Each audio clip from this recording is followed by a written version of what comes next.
दिल्ली आप विधायक राजेंद्र पाल गौतम, पार्टी महासचिव केसी वेणुगोपाल, पार्टी के दिल्ली प्रमुख देवेंद्र यादव और पार्टी नेता पवन खेड़ा की मौजूदगी में कांग्रेस में शामिल हुए। राजेंद्र पाल गौतम कहते हैं, दुर्भाग्य से पिछले 10 सालों में धार्मिक और जातिगत उन्माद में बढ़ोतरी देखने को मिल रही है। दंगे भड़क रहे हैं और दलितों, पिछड़ों और अल्पसंख्यकों पर अत्याचार हो रहे हैं। ऐसे समय में राहुल गांधी ने भारत जोड़ो यात्रा के दौरान एक नारा दिया था, मैं नफरत के बाजार में मोहब्बत की दुकान खोलने आया हूँ। उस नारे ने मेरे दिल को छू लिया। उन्होंने कहा कि संविधान को बचाना है और देश में सामाजिक न्याय को आगे बढ़ाते हुए हर वर्ग को उसकी आबादी के हिसाब से प्रतिनिधित्व मिलना चाहिए। मेरा हमेशा से संघर्ष रहा है कि सबको उसका प्रतिनिधित्व और सम्मान मिले। उन्होंने अरविंद केजरीवाल मुझे मौका दिया और मैं 2 बार विधायक बना। मैं इसके लिए उनका आभार व्यक्त करता हूं, लेकिन मेरी लड़ाई कहीं और है। सामाजिक न्याय के मुद्दे पर, जाति आधारित जनगणना पर, प्रतिनिधित्व पर, इन मुद्दों पर आप चुप्पी साधे रहती है। इससे मुझे दुख होता है।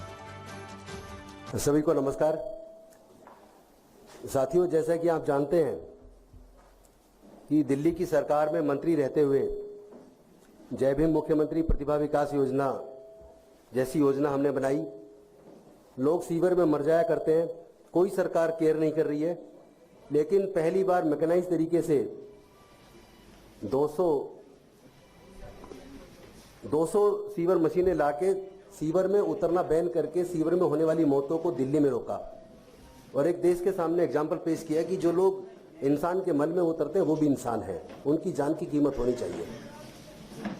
लेकिन अनफॉर्चुनेटली पूरे देश के अंदर हम देख रहे हैं जाति और धर्म के नाम पे लगातार उन्माद पिछले लगभग 10 सालों में बहुत ज्यादा बढ़ गया है। जगह जगह दंगे हो रहे हैं और दलित लोगों के साथ, विशेष रूप से अनुसूचित जाति, जनजाति, पिछड़े वर्ग और माइनॉरिटीज के साथ चुन चुन के उनका जाति धर्म देख के जो उत्पीड़न किया जा रहा है, ऐसे में जो राहुल जी ने एक नारा दिया भारत जोड़ो यात्रा के तहत कि मैं नफरत के बाजार में मोहब्बत की दुकान खोलने आया हूं, उस नारे ने दिल को छू लिया। और उन्होंने जो कहा कि संविधान की रक्षा करनी है और देश में सामाजिक न्याय को आगे बढ़ाते हुए सभी वर्गों को उनके जनसंख्या के हिसाब से हिस्सेदारी, भागीदारी मिलनी चाहिए, उस बात ने प्रेरित किया कि इसी बात की तो लड़ाई फूले, साहू, अंबेडकर, पेरियार, डॉक्टर बाबा साहब अंबेडकर जी ने लड़ी है पूरे जीवन।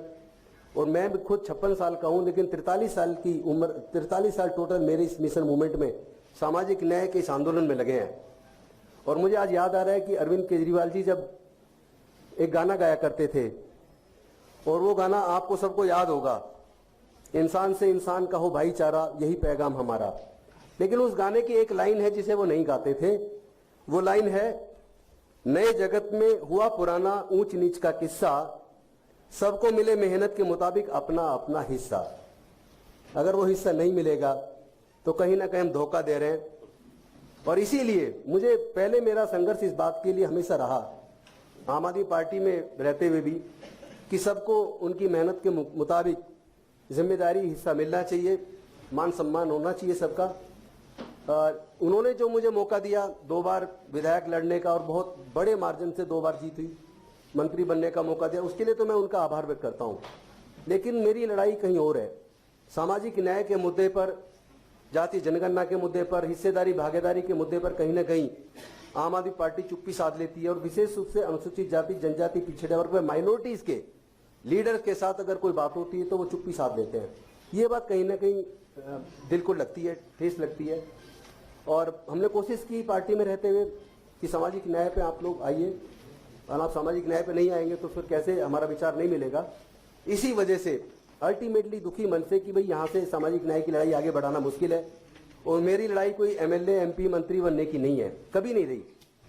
जिस चीज की लड़ाई, अगर वो लड़ाई वहां जाके वहां रह के नहीं लड़ सकता तो अननेसेसरी मैं उनको दुखी करूं या वो मुझे दुखी करूं, उसकी जरूरत क्या है। वो अपना, जो उनका अपना क्षेत्र, उस पर काम करें, और मैं अपने सामाजिक न्याय की लड़ाई जहां से आगे बढ़ती देखेगी वहां मुझे जाना चाहिए।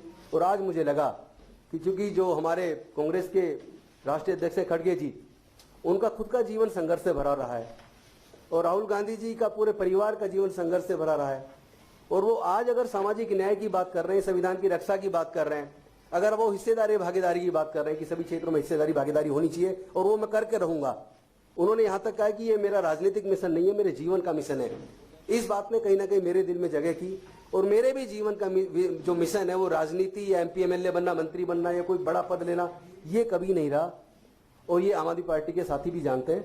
तो मैं अपने सामाजिक न्याय की लड़ाई को आगे बढ़ाने के लिए आज कांग्रेस को ज्वाइन किया और उन्होंने मुझे बड़े सम्मान पूर्वक ज्वाइन कराया। मैं KC वेणुगोपाल जी जो राष्ट्रीय महासचिव है उनका भी धन्यवाद करता हूँ, मुख्य प्रवक्ता पवन खेड़ा जी का भी धन्यवाद करता हूँ, राजू जी का भी धन्यवाद करता हूँ, चूंकि SC/ST OBC माइनॉरिटी मोर्चा पूरे देश का देख रहे हैं और SC/ST के मोर्चे को राजीव सिल्लोटे देख रहे हैं, उनका भी मैं धन्यवाद करता हूँ। दिल्ली के अध्यक्ष देवेंद्र यादव जी, उनका भी धन्यवाद करता हूँ। विशेष धन्यवाद करता हूँ मैं डॉक्टर अनिल जैन जी का, जो मेरे संघर्ष के पुराने साथी हैं। उन्होंने हमने मिलकर इस इंडिया गठबंधन के लिए चुनाव के दौरान अपने संविधान सम्मान समारोह के लिए लखनऊ में बहुत बड़ा प्रोग्राम किया जिसमें राहुल जी थे। हमने हरियाणा में पंचकुला में प्रोग्राम किया, अभी बनारस में किया। चूंकि वो नॉन पॉलिटिकल प्रोग्राम है, किसी राजनीतिक मंच से नहीं किए, वो सब संविधान के सम्मान में किए हैं और उस लड़ाई को हम आगे जारी रखेंगे। मैं आप सब साथियों का धन्यवाद करता हूँ। भारद्वाज जी भी साथ बैठे हैं, उनका भी मैं धन्यवाद करता हूँ। हम लोग तो कॉलेज के बड़े पुराने साथी हैं। भारद्वाज जी हम जब यूनिवर्सिटी का चुनाव लड़ते, मैं भी LLM का प्रेसिडेंट रहा उस दौरान। राजेश लिलोटे जी मेरे बड़े पुराने साथी हैं। चूंकि 24 सितंबर 2002 को समता सैनिक दल का स्थापना दिवस था और उस दिन हमने जब leader of opposition Sonia Gandhi ji थी, उनको मुख्य अतिथि के तौर पर बुलाया था। मंच संचालन मैंने खुद किया था। तो तब से मैं क्लोजली वॉच कर रहा हूँ अपने इन साथियों को और मुझे लगता है कि हम लोग मिलके पूरे देश में सामाजिक न्याय की लड़ाई को और मानवता की इस लड़ाई को, इंसानियत की लड़ाई को, जिसमें जाति और धर्म के लिए कोई स्थान ना हो, एनिहिलेशन ऑफ कास्ट जो बाबा साहब ने लिखी थी, मुझे लगता है उसको पूरा करने का समय आ गया है। बहुत बहुत धन्यवाद, शुक्रिया।